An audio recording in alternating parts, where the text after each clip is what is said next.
quelles sont les vraies causes de la diminution du nombre de résidents permanents ou bien du nombre des immigrants au Canada ou bien au Québec ou bien whatever? Écoutez, même si on dit les gens sont ouverts comment, même si on dit qu'un pays est ouvert comment là. Ah, bon attends, d'abord, merci pour les abonnés, pour les nouveaux abonnés, pour ceux qui s'abonnent, pour ceux qui likent la vidéo. Continuez de liker, continuez de vous abonner parce que vraiment ça m'encourage. Les francophones, vous êtes les meilleurs, ça m'encourage.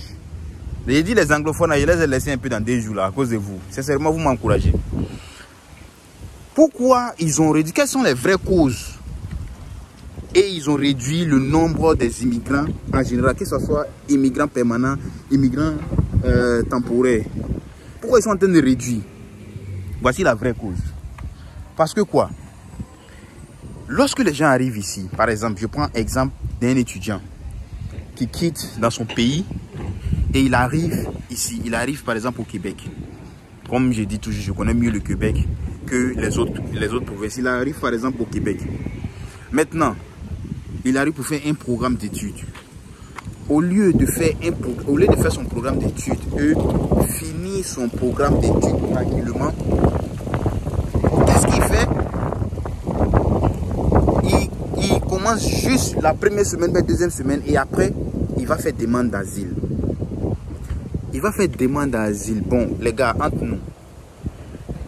Toi, tu es venu, tu dis que non, tu as les moyens pour venir étudier. Tu as tu as tout ce qu'il faut pour venir étudier. Tu viens, tu choisis bien ton programme, tu connais ton école, tu connais tout. Tu n'as pas déclaré là-bas. Que tu viens parce qu'il y a problème dans ton pays. Ton pays est correct. Par exemple, si tu viens de la Côte d'Ivoire comme moi, ton pays est correct, il n'y a pas de problème dans ton pays. Tu viens ici, soudainement, all of a sudden, tu commences à demander l'asile, demande d'asile. Non, je suis... attends, traverser au parti, il ne faut pas, voiture va me coigner ici. Soudainement, tu viens demander l'asile. Non, dans mon pays là, je suis Woubi, je suis gay. Et voilà, on me poursuit dans mon pays. Donc c'est pour cela que c'est rentré, c'est sorti ici. Même les musulmans, pourquoi eux tous ils font ça? Ils disent que non parce qu'ils sont gays. Tandis qu'on sait que toi là, tu as au moins des femmes, tu as au moins 3 enfants. Tu dis que tu es gay encore. Depuis quand tu es devenu gay? Depuis quand tu es devenu gay? Après d'avoir fait 2 enfants là, tu as eu le coup de ça quoi. Les gars, s'il vous plaît, arrêtons un peu. Parce que quoi? Au fur et à mesure que les gens viennent sur un autre programme bien établi et ils demandent l'asile, soudainement, ça fait réfléchir. Même si on dit qu'ils sont bêtes, même si on dit que c'est une machine même qui sélectionne, mais quand même, ce sont les hommes qui sont à l'immigration quand même. Est-ce que vous voyez? Ce sont les hommes qui sont à l'immigration. Si une personne vient, il demande asile, non parce que je suis gay. L'autre personne vient, il demande asile. S'il y a au moins 10 000 personnes qui font la même chose, comment ils vont commencer à prendre des décisions. Et ça n'arrange pas. Parce que quoi? Le collège, les collèges, les universités donnent les admissions pour que les gens puissent venir étudier. Et lorsqu'ils vont finir d'étudier, ils vont combler le marché canadien. C'est-à-dire qu'ils vont pouvoir intégrer le marché canadien. Parce que, comment dirais-je, le marché, ils ont besoin de la main d'œuvre qualifiée. Voilà. Mais toi, tu arrives, tu fais 1 semaine, 2 semaines, après, tu fais demande d'asile. Tu fais demande d'asile, là, c'est pourquoi? Sincèrement, moi, il y a des trucs qui me fatiguent, quoi. Tu fais demande d'asile, là, c'est pourquoi? Il y a d'autres qui grillent, qui se cassent la tête pour payer les études. Après les études, ils suivent la procédure normale.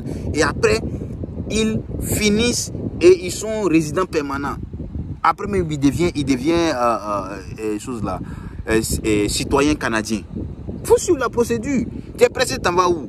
Tu dois te mettre dans les schémas qui ne vont pas t'arranger après. Tu es pressé là, tu t'en vas où? Tu es pressé, tu t'en vas où? Tu dois demander asile. Maintenant, tu es bloqué là-bas. Tu vas faire par exemple, facilement, tu as fait 5 ans dans faire des demandes d'asile là comme ça. Facilement. Tu as fait 5 ans, 6 ans, jusqu'à peut-être ça peut aller à 10 ans même. Des pays comme ça, ils ne sont pas pressés. Ton dossier peut traiter ça jusqu'à 10 ans. Tandis que si tu suivais ta formation de 2 ans ou bien 1 an et quelques là, 18 mois là, tu as déjà fini, tu as ton permis post-diplôme. Et puis tu peux après appliquer pour la résidence permanente. S'il vous plaît, de grâce, lorsque vous voulez venir là, checkez bien votre école. Est-ce que votre école c'est une école désignée au Canada ici? Si vous venez en tant qu'étudiant, hein, est-ce que c'est une école désignée? De 1. Est-ce que le programme que je m'avais fait là, est-ce que après ça peut me donner le permis post-diplôme, le permis de travail post-diplôme? Si ça c'est checké, maintenant vous regardez la scolarité. Parce que ça aussi, il y a d'autres aussi là, c'est à cause de la scolarité, il faut aller faire demande d'asile. Parce que tu viens, moi je vous dis que session de $6 000, il n'est pas encore fini de payer. Session de $6 000, il n'est pas encore fini de payer. Maintenant, quand tu viens, ta session fait 15 000. Ah, ça peut te pousser à aller faire demande d'asile. Tu vois, donc il faut regarder la scolarité là, ça fait combien? Si la scolarité est moins, plus c'est moins, plus ça te facilite la tâche. Même si tu n'as pas de bourse, ça peut te faciliter la tâche. Tu peux te débrouiller, tu vas payer. Tes parents peuvent t'aider, tu vas payer. Et puis lorsque tu vas finir, tu vas travailler. C'est ça l'objectif au fait. Maintenant, si tu viens en tant que travailleur, quand tu viens en tant que travailleur là, pardonnez de grâce. Travaillez d'abord, essayez de vous intégrer. Maintenant, après, vous pouvez faire ce que... Tu as le droit de demander l'asile. Hein, ça, c'est ton droit. Le Canada, c'est un pays de droit. Mais s'il vous plaît, lorsque vous faites ça là, ça gâte pour les autres qui sont là-bas, qui veulent venir étudier normalement, légalement, et puis peut-être même retourner dans leur pays. Hein. Il y a d'autres qui ne veulent pas rester ici. Il y a d'autres qui viennent étudier pour avoir... Parce que le diplôme canadien, c'est un diplôme qui est très, très reconnu, qui est très valorisé à l'extérieur comme à l'intérieur du Canada. Donc, il y a d'autres qui veulent venir acquérir ce diplôme-là et retourner dans leur pays et aller travailler dans les grandes institutions. Donc, lorsque vous faites ça, là, les gars, le gouvernement canadien mélange tout le monde et on met tout le monde dans le même bateau. Tandis que ça pénalise ceux qui sont là-bas et qui ont des bonnes intentions. Vous voyez? Donc, de grâce, s'il vous plaît, pour éviter tout ça, là, pour éviter les demandes d'asile. Je ne sais pas même pourquoi vous croyez que quand tu as asile, quand tu fais demande d'asile, tu crois que tu as combien de bons même? Tu as quoi de bons même? C'est mieux de travailler dur et avoir ta vie. Ils vont te donner combien? Les mieux de survivre. Tandis que quand tu suis la procédure, tu travailles dur, là, tu vas t'en sortir ici, dans ce pays-là. Sincèrement, arrêtez de gâter l'opportunité des autres, au fait. S'il vous plaît. C'est pour cela, c'est à cause de ça, ils ont regardé et dit non. La majorité de ceux qui viennent ici en tant qu'étudiants, après, ils changent et ils demandent l'asile. Mais pourquoi? C'est qu'on va diminuer, on va filtrer, on va mettre les barrières, les vrais, comment on appelle ça? Les vrais critères. C'est-à-dire que quand tu es là-bas, maintenant on demande même que tu payes au moins 2 sessions avant de venir. Je pense qu'il y a d'autres écoles qui demandent de payer au moins 2 sessions avant de venir. Faut faire le test de langue. Mais tout ça là, les gars ne demandaient pas ça avant. Mais c'est parce qu'ils ont vu qu'il y a d'autres qui viennent, ils mentent, ils viennent. Lorsqu'ils arrivent, peut-être même ils ne comprennent même pas le français. Et ils vont faire demande d'asile. Ou bien, ils ne sont pas qualifiés. C'est-à-dire qu'ils n'ont pas la qualification qu'ils prétendaient avoir.